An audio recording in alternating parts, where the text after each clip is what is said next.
Hello guys, welcome to Pakistani fair reaction. तो कैसे हैं आप सब? उम्मीद है आप सब खैरियत से होंगे, ठीक होंगे, आबाद होंगे।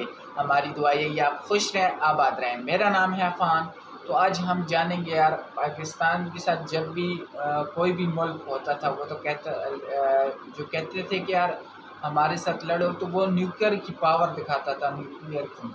तो आज हम जानेंगे इंडिया और पाकिस्तान की न्यूक्लियर पावर। तो बिना किसी देरी के काउंट करते हैं, 3, 2, 1 एंड दोस्तों, स्टार्ट। लंबे समय से पाकिस्तान के खिलाफ भारत के अग्रेसन को लेकर पाकिस्तान का अक्सर एक ही जवाब हुआ करता था, हमारे पास न्यूक्लियर हथियार हैं। लेकिन जो बिल्कुल। पाकिस्तान अपनी फ्रंटलाइन फाइटर जेट्स F-16 तक अमेरिका की कंडीशन के बिना इस्तेमाल नहीं कर सकता, वह अपनी मर्जी से परमाणु हथियारों का इस्तेमाल कैसे कर पाएगा? ये तो वह भी है। ऐसे समय में जब पाकिस्तान की आर्थिक हालत बेहद तंगी में है और उसे सरवाइव करने के लिए दुनिया भर के देशों से आर्थिक मदद पहुंचाई जा रही है। कर्जा ले रहे ऐसे हैं। में पाकिस्तान को न सिर्फ अपने परमाणु हथियारों का इस्तेमाल करने के लिए, बल्कि भारत के खिलाफ किसी भी तरह के मिलिट्री एक्शन को अंजाम देने से पहले 100 बार सोचना पड़ेगा। ये तो है। और जिस तरीके से भारत ने पाकिस्तान के प्रति अपना एटीट्यूड चेंज किया है और इंडियन मिलिट्री पाकिस्तान के अंदर घुसकर स्ट्राइक करने लगी है और इंडियन मिसाइल्स अपनी मर्जी से ही पाकिस्तान की ओर फायर होने लगी हैं, इसको देखते हुए पाकिस्तान ने अब न्यूक्लियर हमले का नारा छोड़कर ऑन ग्राउंड इंडियन मिलिट्री की पावर को काउंटर करने के लिए अपनी फौज में एडवांस वेपन्स की संख्या बढ़ाने पर जोर दे रहा है। और इसके लिए पाकिस्तान ने भारत के सबसे बड़े राइवल चाइना को अपना मैन डिफेंस पार्टनर बना रखा है। साथ ही पाकिस्तान अपनी सबसे भरोसेमंद मुस्लिम देश तुर्की के साथ मिलकर भी कई तरह के वेपन सिस्टम्स के निर्माण पर काम कर रहा है। लेकिन एक तरफ जहां पाकिस्तान अपनी फौज के लिए नए नए हथियार हासिल करने पर जोर दे रहा है, तो वहीं इनके पास मौजूद काफी सारे हथियार बेहद पुरानी तकनीक के हो चुके हैं, जिन्हें आगे और अधिक अपग्रेड नहीं किया जा सकता है। उदाहरण के लिए पाकिस्तानी एयरफोर्स के पास मौजूद करीबन 250 से भी ज्यादा फ्रेंच मिराज 5 और मिराज 3 फाइटर जेट्स हैं, जिन्हें लगभग पाकिस्तान एयरफोर्स के साथ सर्विस में 50 साल से भी ज्यादा का समय हो चुका है। और ये जेट्स अब आगे किसी भी तरह की जंग के दौरान अपनी फुल पोटेंशियल के साथ परफॉर्म करने की हालत में नहीं है। यहाँ तक कि ये अपने ही पायलट्स के लिए अब एक फ्लाइंग कब्र से ज्यादा और कुछ नहीं। और पाकिस्तान मिलिट्री भी यह बात अच्छी तरह से जानती है, इसीलिए इन्होंने अब इन फाइटर जेट्स को चाइनीज J-10C और Pakistan China made JF-17 fighter jet से रिप्लेस करना शुरू कर दिया है। इसमें बात करें J-10C multi role fighter jet की, तो ये इस समय पाकिस्तान एयरफोर्स के पास मौजूद सबसे ज्यादा नया और एडवांस फाइटर जेट है, जिसे इन्होंने इंडियन एयरफोर्स के राफेल फाइटर जेट को काउंटर करने के लिए खरीदा है। भारत के पास फिलहाल जहां 36 राफेल जेट्स मौजूद हैं, तो वहीं पाकिस्तान ने भी चीन से 36 J-10C फाइटर जेट खरीदने का ऑर्डर दे दिया है। इसमें से इन्हें 14 J-10C मिल भी चुके हैं। अब राफेल जहां एक ओमनी रोल फाइटर जेट है, जो कि अपने डबल इंजन्स के दम पर न सिर्फ इंडियन एयरफोर्स के लिए air to air combat, air to ground strike जैसे मिशंस को अंजाम दे सकता है, बल्कि जरूरत पड़ने पर इंडियन नेवी के एयरक्राफ्ट कैरियर से भी ऑपरेट कर सकता है। हालांकि J-10C वैसे तो specially air to air combat के लिए जाना जाता है, लेकिन चाइनीज नेवी इसे नेवल मिशंस के लिए भी इस्तेमाल करती है, जो कि J-10C को राफेल की तरह ही एक ओमनी रोल एयरक्राफ्ट बताने का प्रयास है। इन दोनों ही एयरक्राफ्ट्स के बीच कुछ इंपॉर्टेंट फीचर्स के आधार पर कंपैरिजन देखें तो चाइनीज J-10C सिंगल इंजन और सिंगल क्रू वाला फाइटर जेट है, जिसकी लंबाई 16.9 मीटर, हाइट 5.7 मीटर और विंग स्पैन की चौड़ाई 9.8 मीटर तक है।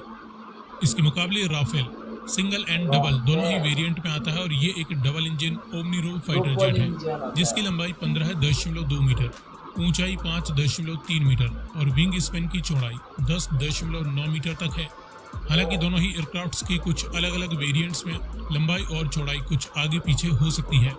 इसके बाद दोनों ही एयरक्राफ्ट्स की कैपेसिटी देखें तो J-10C का एम्प्टी यानी खाली वजन 9,750 किलोग्राम के लगभग है।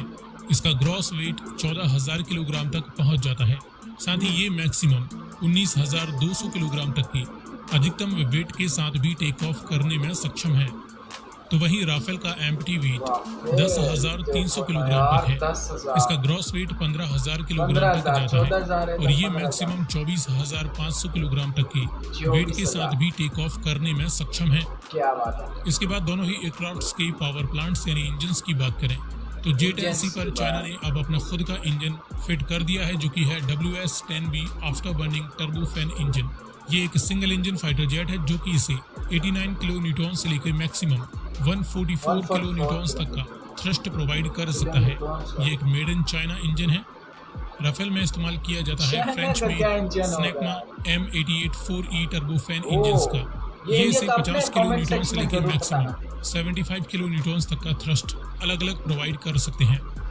इन इंजन्स के आधार पर दोनों ही एयरक्राफ्ट्स की परफॉर्मेंस देखें तो J-10C की मैक्सिमम स्पीड 1.8 मैक यानी 2200 किलोमीटर प्रति घंटा तक पहुंच जाती है। हालांकि इसकी एवरेज स्पीड कम है। तो वहीं राफेल की मैक्सिमम रफ्तार भी 1.6 मैक से लेकर 1.8 मैक तक पहुंच जाती है। कॉम्बैट रेंज की बात करें तो Chinese J-10C fully loaded condition में 1200 किलोमीटर की दूरी तक कॉम्बैट मिशंस को अंजाम दे सकता है। इसके मुकाबले राफेल 1850 किलोमीटर की दूरी तक कॉम्बैट मिशंस को अंजाम देने में सक्षम है। हालांकि दोनों ही एयरक्राफ्ट्स पर अगर फ्यूल टैंक की संख्या बढ़ा दी जाए तो इनकी रेंज और भी ज्यादा बढ़ जाती है। सर्विस सीलिंग की बात करें तो J-10C 18,000 मीटर यानी करीबन 18 किलोमीटर की ऊंचाई तक भी ऑपरेट करने में सक्षम है। तो वहीं राफेल की मैक्सिमम सर्विस सीलिंग 15,850 मीटर बताई जाती है। रेट ऑफ क्लाइंब की बात करें तो J-10C 300 मीटर प्रति सेकंड की रफ्तार से ऊपर चढ़ने में सक्षम है। तो वहीं राफेल 304 मीटर प्रति सेकंड की रेट ऑफ क्लाइंब रखता है। दोनों ही एयरक्राफ्ट्स के आर्मामेंट्स में J-10C पर total 11 weapons locating hard points मौजूद हैं। तो वहीं राफेल पर कुल 14 वेपन लोकेटिंग हार्ड पॉइंट्स मौजूद हैं और J-10C अपने साथ केवल 5,600 किलोग्राम तक का मिसाइल्स, रॉकेट्स एंड बॉम्ब्स का वेपन पेलोड कैरी कर सकता है। राफेल टोटल 9,500 किलोग्राम तक का मिसाइल्स, रॉकेट्स एंड बॉम्ब्स इन सभी को मिलाकर टोटल वेपन पेलोड कैरी करने में सक्षम है। J-10C चाइनीज PL-10 और PL-15 जैसी air to air missiles fire कर सकता है। एयर टू सरफेस मिसाइल में ये KD-88 और YZ-91 फायर करता है। साथ ही बॉम्ब्स में laser guided bombs, glide bombs, satellite guided bombs और अनगाइडेड बॉम्ब्स भी फायर कर सकता है। राफेल के माध्यम से मैजिक, MBDA की MICA, Meteor air air to एयर मिसाइलें, MBDA के ही Apache, Storm Shadow, Hammer, Paveway जैसे heavy air to ground missiles को फायर किया जा सकता है। तो वहीं एयर टू सरफेस के लिए भी ये AM-39 एक्सोसेट एंटी शिप मिसाइलें भी फायर कर सकता है।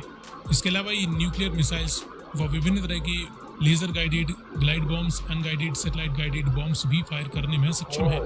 इस लिहाज से ऑन पेपर तो राफेल जेट चेंगडू J-10C पर कई मामलों में भारी पड़ता है। फिर भी हमने देखा कि पाकिस्तान व चाइना ने ये पूरी कोशिश की है कि वे J-10C को राफेल के टक्कर देने के काबिल बना सके। लेकिन क्या रियल कॉम्बैट की सिचुएशंस में J-10C राफेल के सामने टिक पाएगा? साथ ही भारत के पास मौजूद दुनिया के सबसे बेहतरीन air defence system Russian S-400 की रडार से J-10C किस प्रकार बच पाएगा? यह भी एक बड़ा चैलेंज पाकिस्तान व चाइना के सामने होगा। फिलहाल वीडियो में दी गई जानकारी पसंद आई हो तो इसे लाइक एंड शेयर कर। यार आसमान ज़मीन का फ़र्क है, लेकिन कोशिश की है। कोशिश करने से क्या यार, पाकिस्तान जो है ना चाइना के साथ बना रहा है, कुछ जो है ना इंजन के चाइना से मंगवा रहा है। तो पाकिस्तान इंडिया जो है ना वो अपने इंजन्स बना रहा है, अपने फाइटर जेट बना रहा है, अपना एक रुतबा है, अपने एक पावर है, अपने एक उस पे खड़ा है, पाँव पे खड़ा है।